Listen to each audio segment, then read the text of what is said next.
বরাহনগরে আসিবার কিছুদিন পরে স্বামী নিরঞ্জনানন্দজি ও রামলাল দাদার সঙ্গে কালীকৃষ্ণ একবার গয়া, বোধগয়া প্রভৃতি তীর্থ দর্শনেও গিয়াছিলেন, একথা তাঁহার নিজ মুখের উক্তিতে জানা যায়। 1892 খ্রিস্টাব্দে শ্রী শ্রী মা জয়রামবাটিতে জগদ্ধাত্রী পূজার সংকল্প করেন। স্বামী শারদানন্দজি এই উপলক্ষে কয়েকজন ভক্ত সঙ্গে পূজার জিনিসপত্র লইয়া জয়রামবাটি যাইবেন। কালীকৃষ্ণকে বলিলেন, কিরে কালীকৃষ্ণ, যাবি তো, চল আমাদের সঙ্গে। কালীকৃষ্ণের প্রাণে কি এক অজানা আনন্দের চমক জাগিল। তাহার বহু অপেক্ষিত সুযোগ। বৈকুণ্ঠনাথ সান্যাল, হরমোহন মিত্র, যোগিনমা ও গোলাপমাও কালীকৃষ্ণদের এই দলে ছিলেন। বর্ধমানের পথে গিয়া শ্রী শ্রী ঠাকুরের পুণ্য জন্মভূমি কামারপুকুর হইয়া সকলে মাঠের আলপথে জননী সকাশে জয়রামবাটিতে পৌঁছিয়াছিলেন। বালক কালীকৃষ্ণের চিবুকে হাত দিয়া মা চুম্বন করিলেন। মূর্তিমতী করুণার সাক্ষাৎ স্পর্শে তরুণ তাপসের হৃদয় মন অভিভূত হইয়া পড়িয়াছিল। শ্রী শ্রী মার অভিপ্রায় মতো দুর্গাপূজার ন্যায় 3 দিন ধরিয়া মহা সমারোহে জগদ্ধাত্রী পূজা সম্পন্ন হইল। কালীকৃষ্ণ বয়সে বালক বলিয়া স্বাভাবিকভাবেই মার অতি নিকটে যাইতে পারিয়াছিলেন এবং টুকিটাকি নানা কাজে মার ভাই ফরমাইশ খাটিতেন। মাঝে মাঝে যাইয়া কামারপুকুর দর্শনও কয়েকবার করিয়া আসিয়াছিলেন।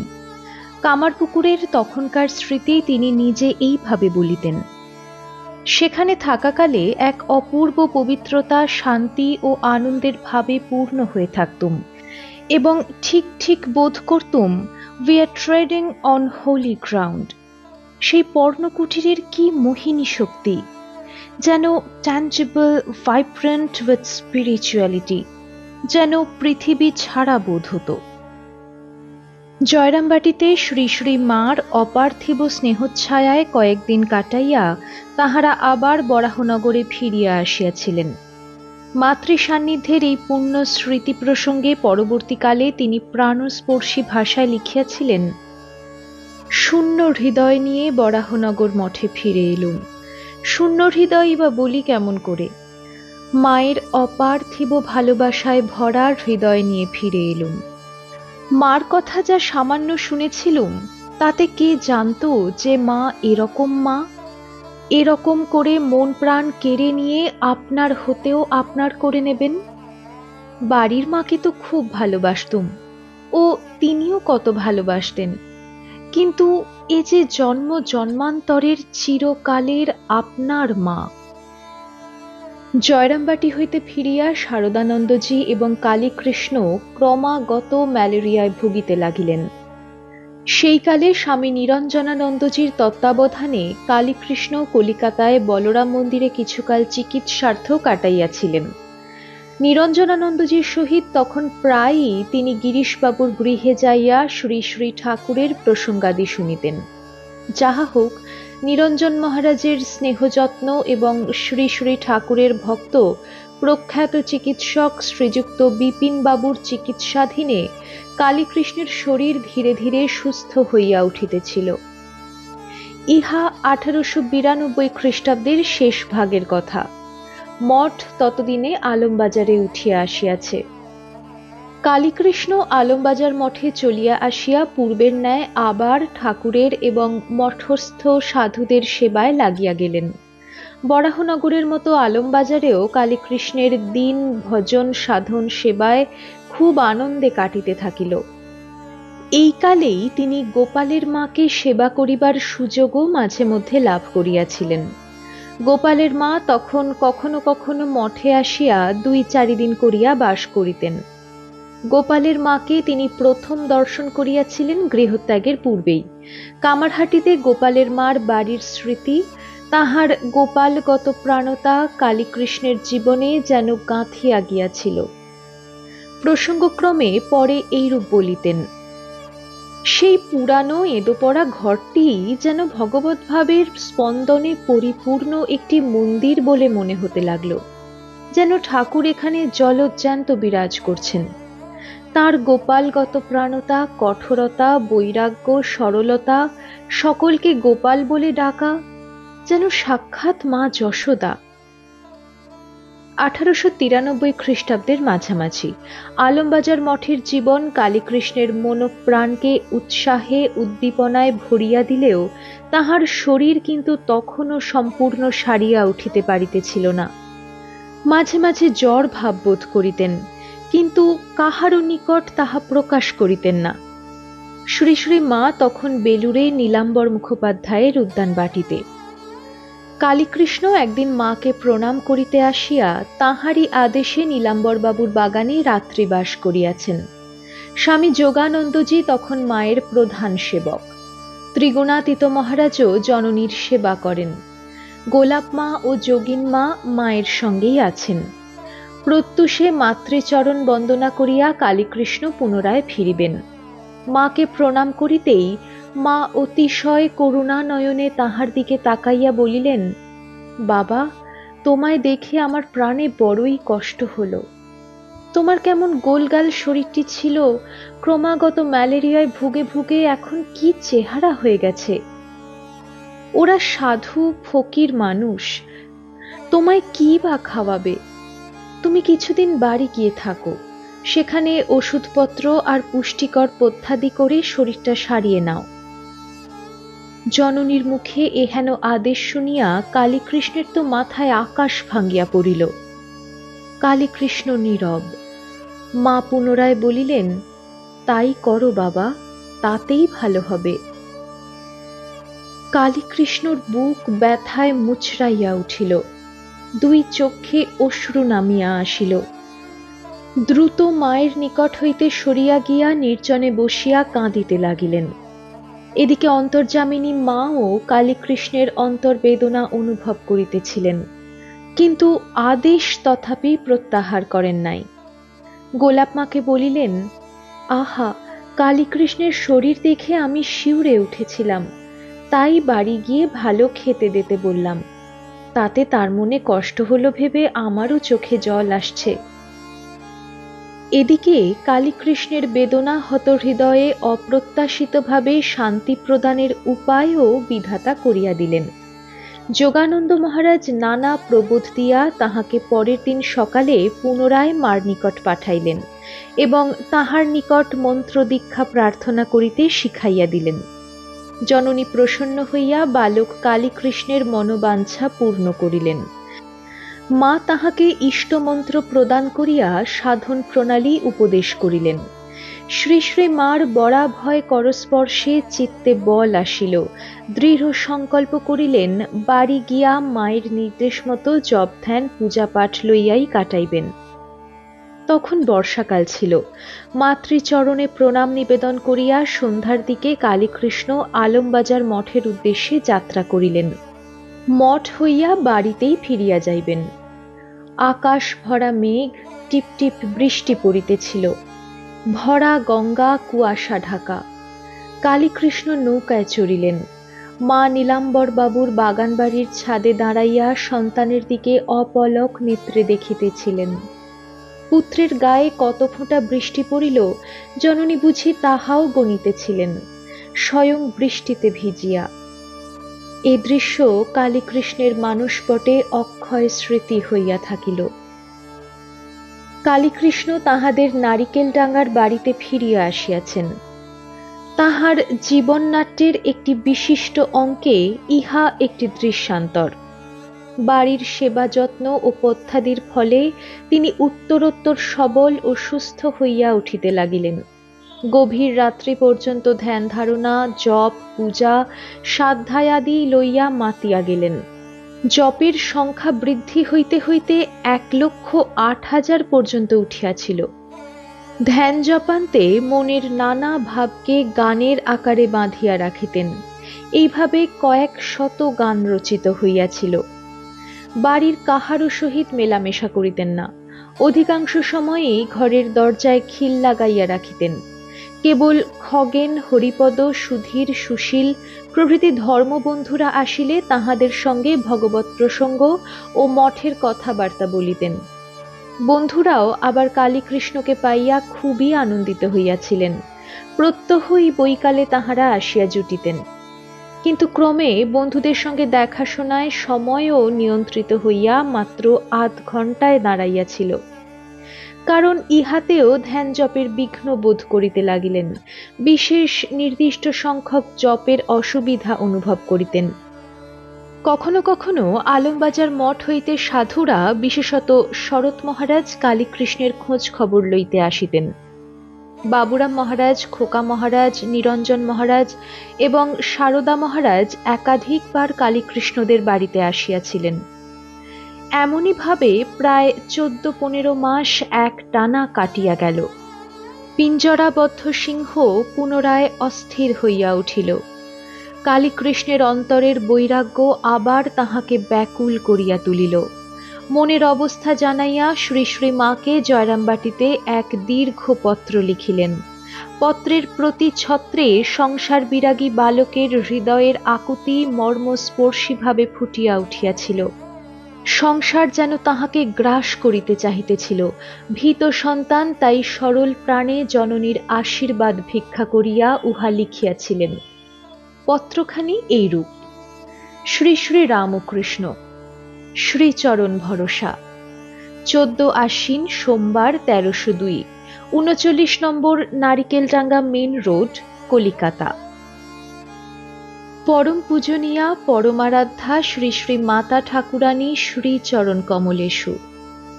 মা, আপনার শ্রীচরণে আমার অসংখ্য সাষ্টাঙ্গ প্রণাম জানিবেন। মা, আপনাকে আমি প্রায় চিঠিপত্র লিখি না, তাহার কারণ আপনিই জানেন। এবার বিশেষ সংকটে পড়িয়া ভয়ে ভয়ে আপনার সম্মুখে আসিয়াছি। মনে খুব ইচ্ছা হইয়াছিল যে শ্রী শ্রী জয়রামবাটি যাইয়া আপনার শ্রীচরণ দর্শন করিব ও মনের ব্যথা যদি ঘৃণা লজ্জা ভয় ত্যাগ করিতে পারি, তাহা হইলে আপনার কাছে খুলিয়া বলিব।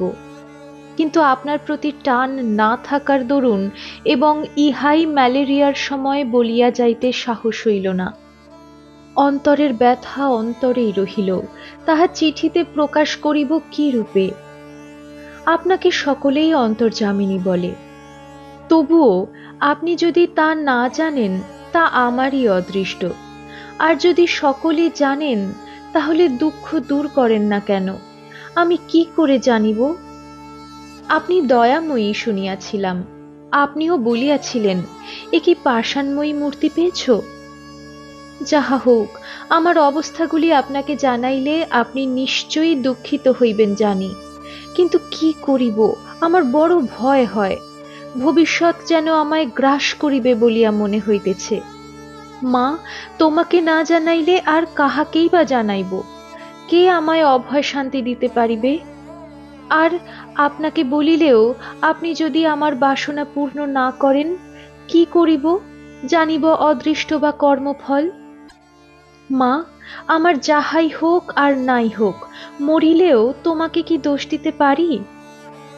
আপনি আমায় বাটিতে পাঠাইয়াছিলেন বটে, বাড়িতে থাকিয়া তাহাকে ডাকিলে আরো শীঘ্র উন্নতি হইবে বলিয়া কত অভয় আশ্বাস দিয়াছিলেন বটে, কিন্তু তাহা হইল না বলিয়া কি সেই যে আপনি উপরে উঠিয়া গিয়া আমার জন্য কতই কাঁদিতে লাগিলেন, তাহা কি মরিলেও ভুলিতে পারিব?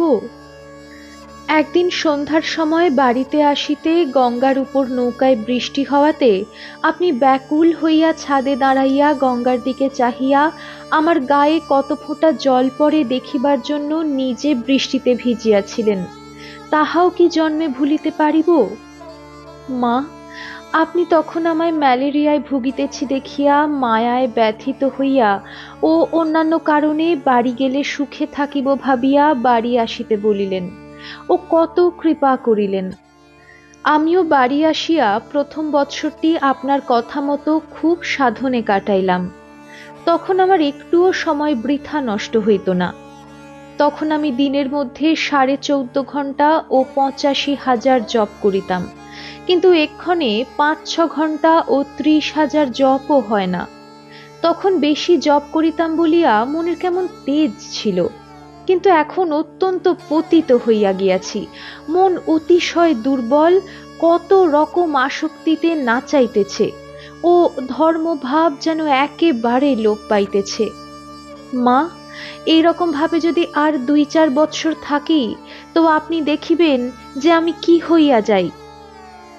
মা, প্রায় 1.5 মাস গত হইল আমি একদিন বাগবাজারে গিয়াছিলাম। তখন যোগেনবাবুর অর্থাৎ স্বামী যোগানন্দের শরীর শোধরাইবার জন্য বৃন্দাবন যাইবার ভারী ইচ্ছা হইয়াছিল।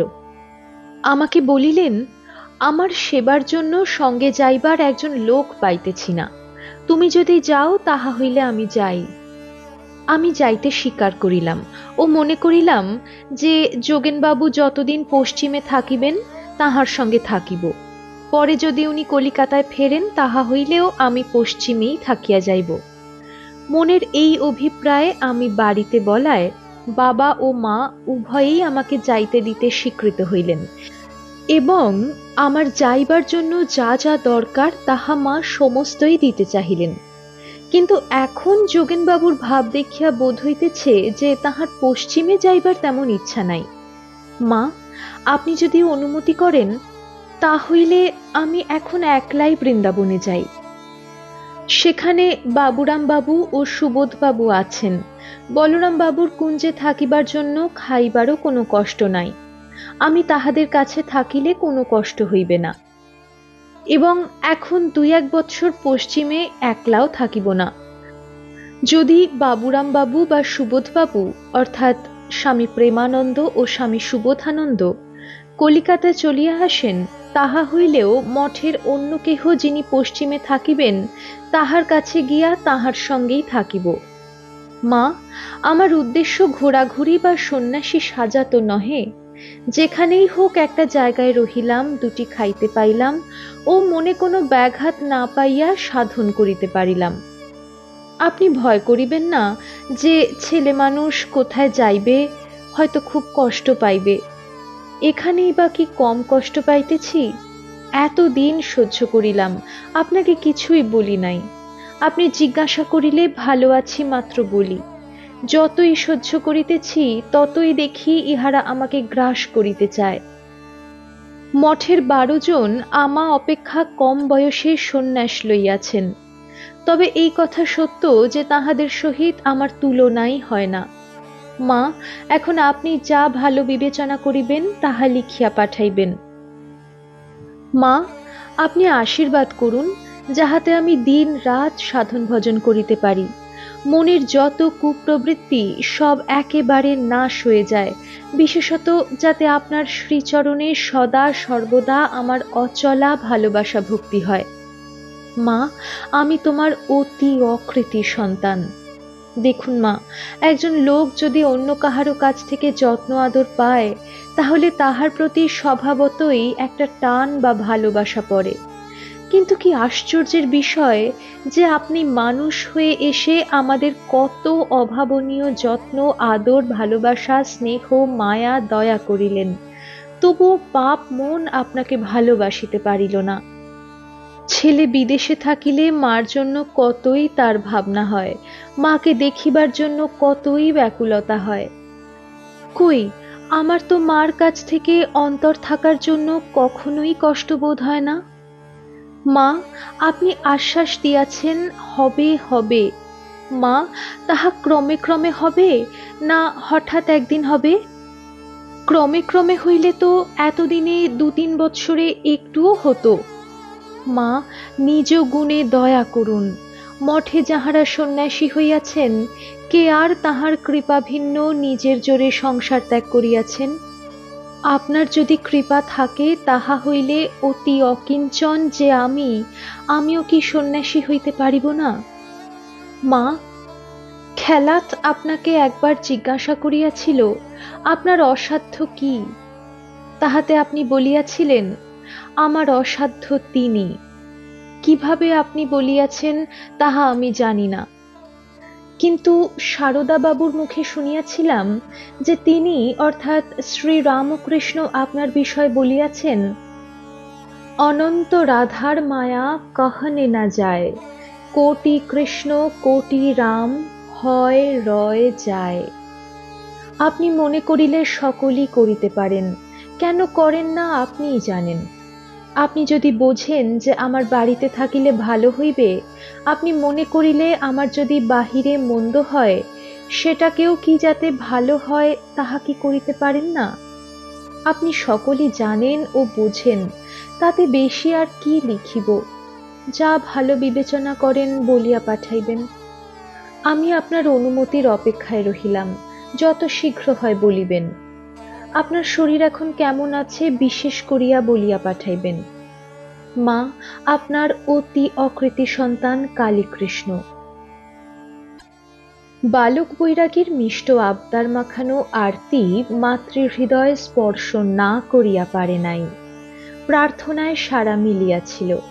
শ্রী শ্রী মা অনুমতিপত্রে লিখিয়াছিলেন, শ্রী শ্রী কালী, জয়রামবাটি, সন ১৩০২, ২০ আশ্বিন। চিরজীবেষু, পরম শুভাশীর্বাদ বিশেষ পরে। বাবা জীবন, তোমার পত্র পাইয়াছি।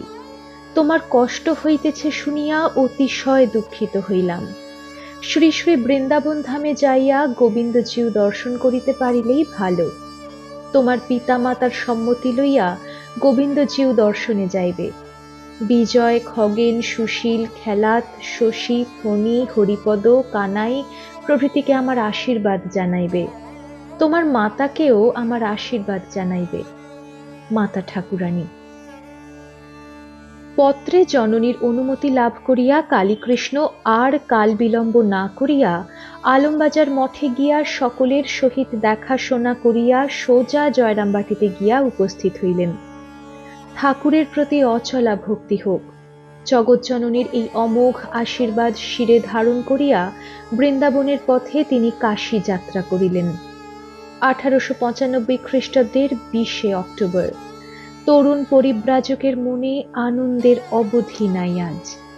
যাত্রাকালে মাকে আবার এক পত্র লেখেন, যদিও পত্র লেখা শেষ করেন কাশীতে পৌঁছিয়া। পত্রখানি পড়িলে তাহাই ধারণা হয়। সরল আনন্দোচ্ছল বৈরাগ্যের প্রতিচ্ছবি ইহা। কালীকৃষ্ণের পত্র। শ্রী শ্রী রামকৃষ্ণ শ্রীচরণ ভরসা, 4 কার্তিক।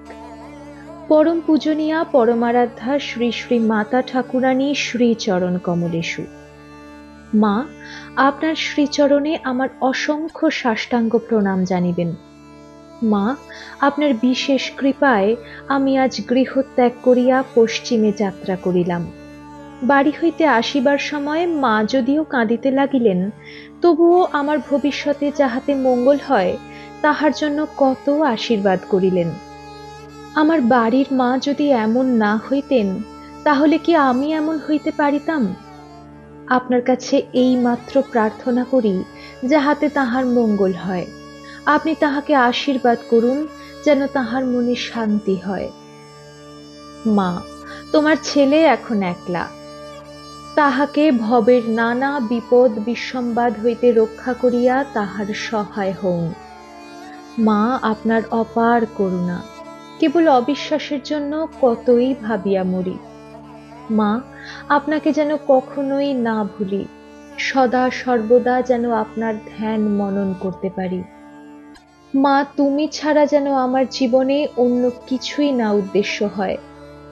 আর কিছু দাও না দাও, আপনার শ্রীচরণে যাহাতে আমার অচলা প্রাণ ঢালা ভালোবাসা ভক্তি হয়, তাই করিয়া দিতে হইবে। আমি আপনার অনুমতি পাইয়া কি পরিমাণ আনন্দিত হইয়াছি বলিতে পারি না। মা, আমার ভার সমস্ত তোমার উপর দিলাম।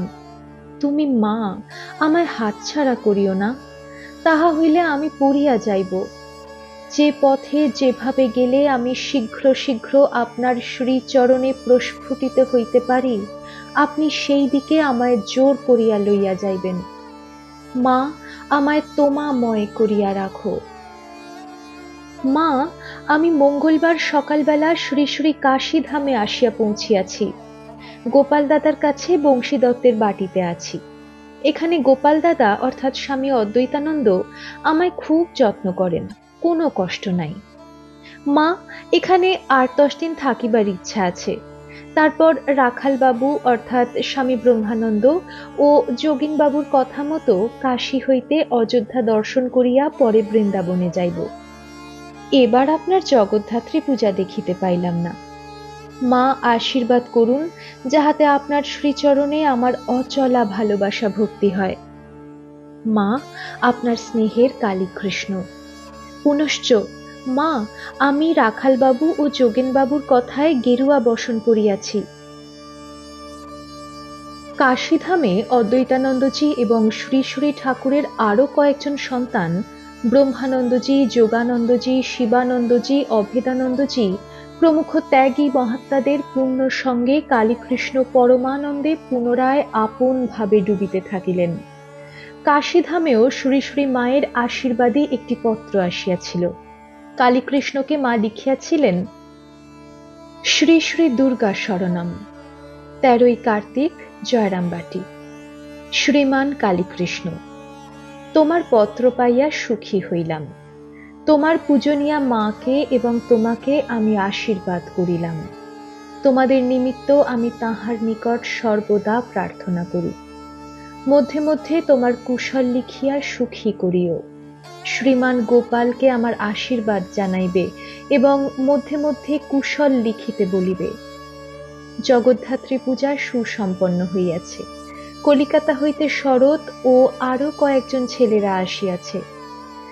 তুমি কোন তীর্থ আপনি দেখিলে আমাকে সকল লিখিয়া পাঠাইবে। তুমি আমার আশীর্বাদ জানিও, সাবধানে থাকিও, তাহার দিকে সর্বদা দৃষ্টি রাখিয়া চলিও এবং মধ্যে মধ্যে আমায় পত্র দিয়া সুখী করিও। ইতি শুভানুধ্যায়িনী মাতা ঠাকুরানী। পুনশ্চ গোপালকে শরতের প্রণাম জানাইও এবং তুমি তাহার ভালোবাসা জানিও। কাশীতে মাধুকরী ভিক্ষায় কালীকৃষ্ণ বেশ অভ্যস্ত হইয়া গিয়াছিলেন। প্রায় 1 মাস এইভাবে কাশীবাস করিয়া তিনি বৃন্দাবন ধামে আসিলেন। পথে অযোধ্যা দর্শনাদিও করিয়াছিলেন। বৃন্দাবনের কালাবাবুর কুঞ্জে তখন স্বামী প্রেমানন্দজি অবস্থান করিতেছিলেন। কালীকৃষ্ণ আসিয়া তাঁহারই নিকটে ছিলেন। একই ঘরে বাবুরাম মহারাজের পবিত্র সঙ্গে বৃন্দাবনবাসের এই দুর্লভ সুযোগ লাভ করিয়া কালীকৃষ্ণ আনন্দে ভরপুর হইয়া থাকিতেন। বহু আকাঙ্ক্ষিত ধ্যান ভজনাদিতে আবার তিনি ডুবিয়া যাইতে লাগিলেন। বৃন্দাবনে মাসাধিক কাল তপস্যাদির পরে বাল্যবন্ধু খগেন্দ্রনাথকে লিখিত একটি চিঠিতে তাহার তদানীন্তন মানসিক ভাবটি বেশ ফুটিয়া উঠিয়াছে। পত্রের এক জায়গায় কালীকৃষ্ণ লিখিয়াছিলেন, তথাকথিত গৃহসুখ এবং প্রিয় বন্ধুগণের সাহচর্য ছেড়ে আমি এখন অন্য সীমায় ভগবৎ দর্শনের একমাত্র আশা নিয়ে এই পুণ্য তীর্থে এসেছি। অনিত্য সাংসারিক কোনো ঝঞ্ঝাট আর নেই। কষ্ট এবং কৃচ্ছ্রতাকে গ্রাহ্য করি না। একমাত্র দৃষ্টি আত্মার নবজন্ম, আমাদের শ্রী শ্রী মায়ের অসীম কৃপা। মাধুকরী ভিক্ষা, তপস্যা এবং ব্রজমণ্ডল পরিক্রমা দিতে দিন বেশ আনন্দেই কাটিতে লাগিল।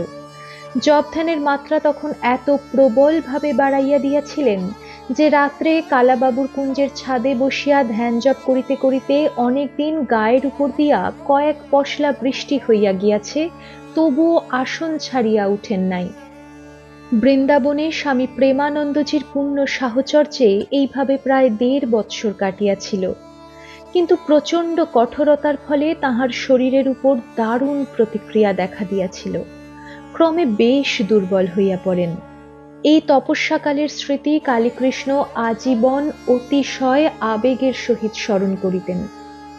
স্বামী বিজ্ঞানানন্দজি তখনও সংসার ত্যাগ করিয়া সংঘে যোগদান করেন নাই। শ্রী হরিপ্রসন্ন চট্টোপাধ্যায় নামেই তখনও তিনি পরিচিত। উত্তরপ্রদেশের এটোয়া শহরে তখন তিনি ডিস্ট্রিক্ট ইঞ্জিনিয়ারের পদে নিযুক্ত। প্রেমানন্দজি কালীকৃষ্ণকে লইয়া তাঁহারই নিকটে চলিয়া গিয়াছিলেন। উদ্দেশ্য ছিল কালীকৃষ্ণের জন্য বায়ু পরিবর্তন ও চিকিৎসা পদ্ধতির সুবন্দোবস্ত করা। হরিপ্রসন্ন মহারাজের আদর যত্নে ও ব্যবস্থাপনায় কালীকৃষ্ণ অল্প দিনেই আবার সারিয়া উঠিয়াছিলেন। পুনরায় বৃন্দাবন। 1896 সালের শেষাশেষি এক বিশেষ শুভ সংবাদ বাবুরাম মহারাজ ও কালীকৃষ্ণকে বাংলার দিকে আকৃষ্ট করিল। খবর আসিল স্বামীজি শীঘ্রই স্বদেশে ফিরিয়া আসিতেছেন। স্বামীজির আকর্ষণ দুর্নিবার। তাহারা বাংলাদেশে ফিরিবার উদ্যোগ করিলেন এবং কলিকাতার পথে কামারপুকুর হইয়া জয়রামবাটিতে গিয়া শ্রী শ্রী মায়ের চরণ বন্দনাও করিয়া আসিয়াছিলেন। পরে তারকেশ্বর হইয়া বাবুরাম মহারাজের জন্মস্থান আঁটপুরে কয়েকদিন কাটাইয়া তাহারা 1897 সালের মার্চ মাসে আলমবাজারের মঠে আসিয়া পৌঁছলেন। স্বামীজি ইহার কয়েকদিন পূর্বেই পৌঁছিয়া গিয়াছিলেন।